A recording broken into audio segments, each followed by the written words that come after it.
Iran akui kirim kapal perang ke Atlantik dan sebut Amerika Serikat ketakutan.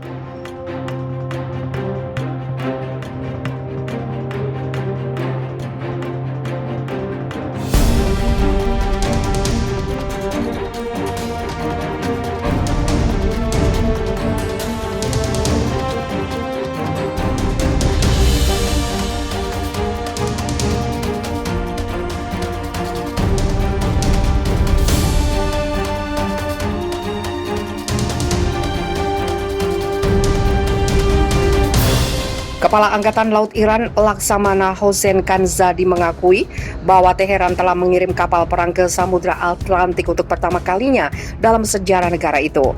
Dia menyebut kehadiran kapal perang Teheran pada Mei lalu telah membuat Amerika Serikat ketakutan karena hegemoninya terpatahkan. Kanzadi mengatakan, pengerahan armada dua kapal perang pertama Iran di Samudra Atlantik musim semi ini mengirimkan pesan khusus tentang dukungan Iran untuk dunia yang tertindas. Kapal perusak Sahan dan kapal pendukungnya Makran berlayar ke Samudra Atlantik pada bulan Mei lalu. Media-media Amerika Serikat melaporkan bahwa armada itu mungkin membawa senjata ke Venezuela dan memperdebatkan apakah Washington memiliki hak legal untuk mengerahkan aset angkatan laut untuk mencoba menghentikannya. Ternyata tidak bisa. Ngomong-ngomong, armada kami hadir di pantai minggu lalu, katakan Zadi mengacu pada arahan baru-baru ini yang dia katakan telah diberikan oleh pemimpin tertinggi Iran Ali Khamenei untuk mengerahkan kapal-kapal Iran dari negara-negara seperti Gambia, negara di mana Amerika Serikat membawa budak Afrika ke Amerika berabad-abad yang lalu.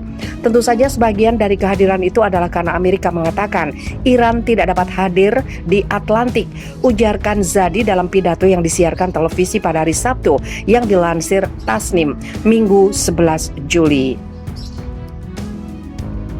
Itu menunjukkan Amerika Serikat khawatir bahwa hari ini untuk pertama kalinya dalam sejarah Iran, gerbang Atlantik telah dibuka untuk kami, katanya. Amerika telah mendirikan pangkalan di sekitar kami selama bertahun-tahun dan hari ini mereka ketakutan ketika berada 5.000 km jauhnya. Ketakutan ini karena kehadiran Iran mematahkan hegemoni Amerika Serikat, imbuh dia. Mengenai perbatasan maritim Iran, Kanzadi menekankan bahwa keamanan mereka terjamin dan tidak mungkin kapal asing manapun hadir di daerah itu tanpa diawasi oleh militer Iran, termasuk oleh drone Angkatan Laut dan Angkatan Udaranya.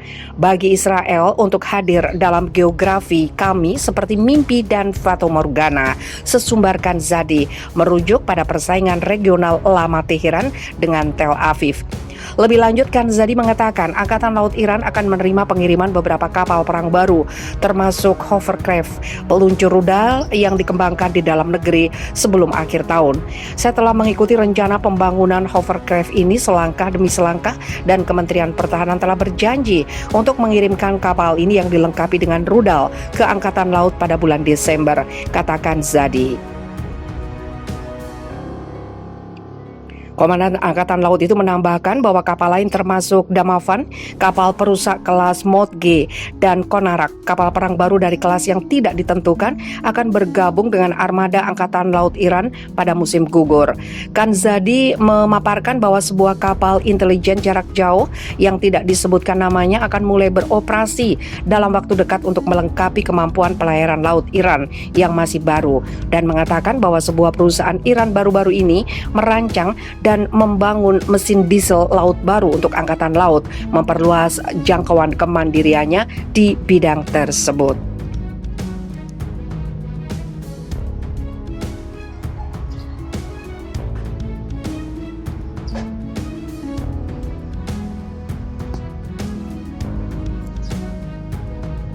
Erdogan, Turki tidak diam dengan kekejaman Israel di Palestina.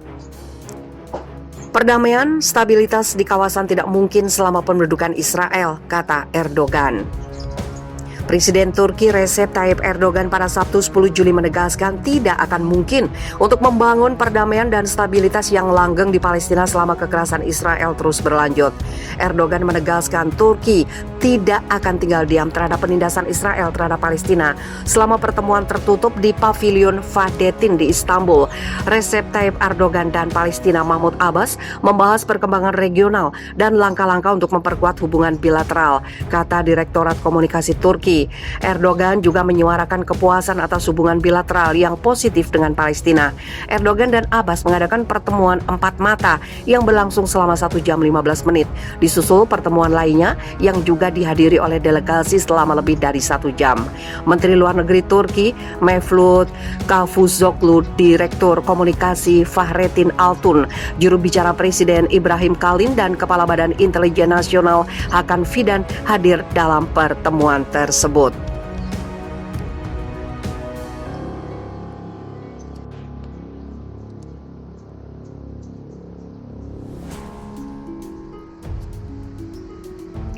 Abbas bertemu delegasi Kongres Amerika Serikat puji dukungan Biden untuk Palestina.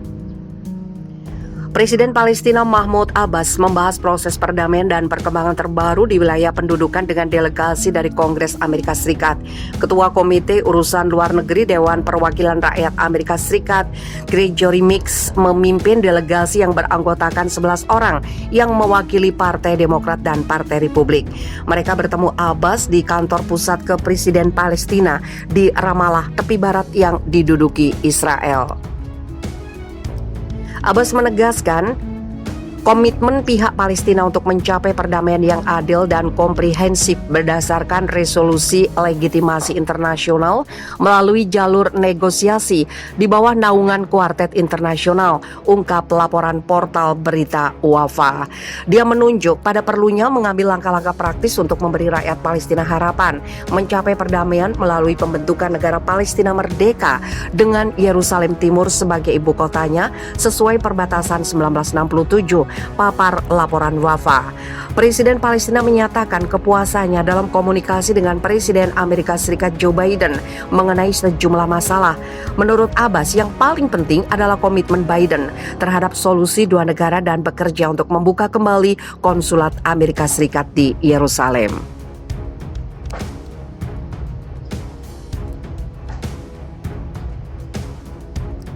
Abbas menegaskan komitmen pihak Palestina untuk mencapai perdamaian yang adil dan komprehensif berdasarkan resolusi legitimasi internasional melalui jalur negosiasi di bawah naungan Kuartet Internasional, ungkap laporan portal berita Wafa. Dia menunjuk pada perlunya mengambil langkah-langkah praktis untuk memberi rakyat Palestina harapan mencapai perdamaian melalui pembentukan negara Palestina merdeka dengan Yerusalem Timur sebagai ibu kotanya sesuai perbatasan 1967.